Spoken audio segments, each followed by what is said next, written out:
Thank you very much. First of all, please permit me to use this opportunity to pay a glowing tribute to one of the voices of justice that existed in the United States of America, talking about Martin Luther King Jr. Today is Martin Luther King Jr.'s Day, and a lot of people are not aware. So I think he's one person that is worth celebrating. And the fact that we are also discussing American politics on this very day, and for me, it's not just a coincidence, but it tells a lot about the country America, and then their influence in the global community and what it stands for. It's interesting. Biden-Harris ticket, just like you noted, is one experience that has never been. The first woman in the White House, and again the first black woman in the White House. But again, sometimes I feel I don't feel so fascinated discussing the issues of American politics or American relations as it concerns Africa. And I'll tell you my reasons quickly.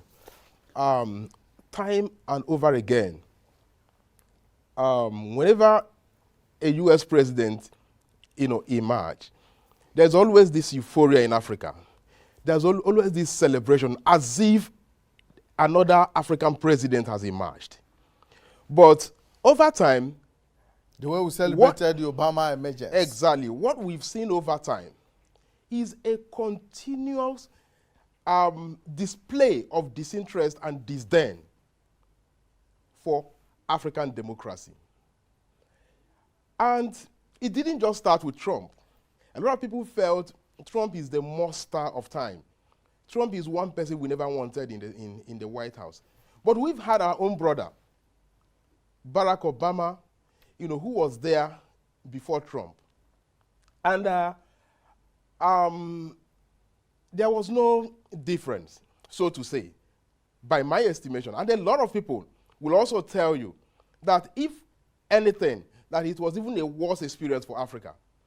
And what we have continually seen is a general attitude that continued to embolden autocratization in Africa by these US leaders.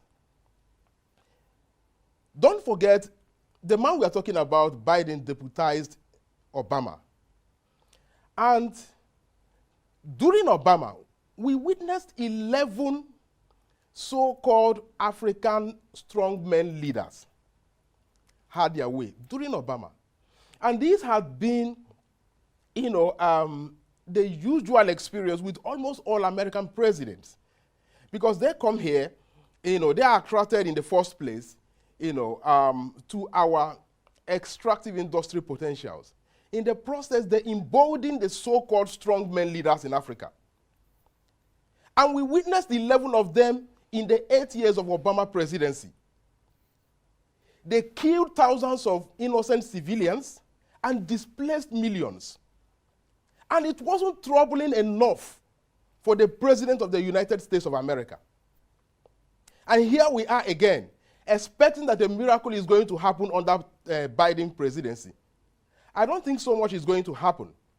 In any case, we are always forced into thinking that Democrats are closer to the African Americans, or even Africans as a whole.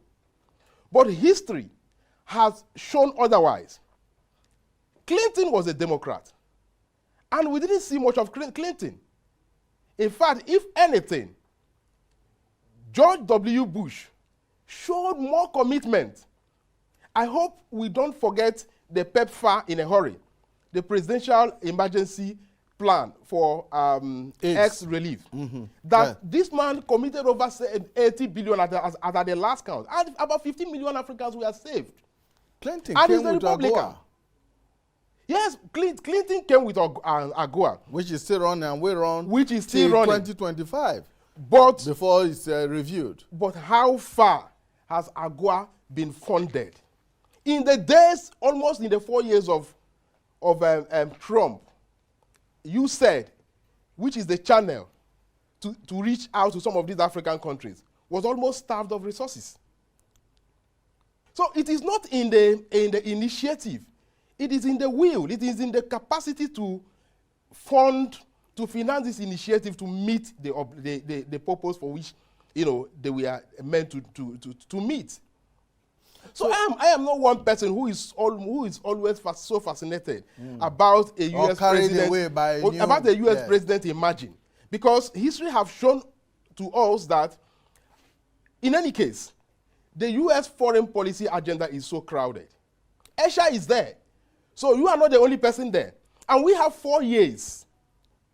We have 4 years to meet all these obligations.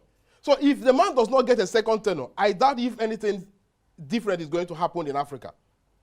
So I think it's time we begin to de-emphasize, the kind of euphoria that follows the election of an African president, of an American president, thinking that is the Messiah we've been waiting for in Africa.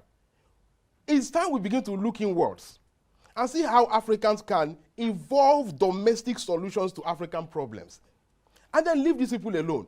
Like you noted in your intro, these people, in most cases, they are much more comfortable seeing us as pawns in the competition of great power, global great powers. And that was exactly what Trump did during his tenure, especially as regards China. So it is not really so much of a what Africa is going to benefit from the Biden presidency. I am not, like I said, I am not one person who is always so fascinated about what Africa is going to benefit, because if you have to look back to history, we will realize that it has been all the same. All right, Professor Bello. Now, his position is that, look, we should not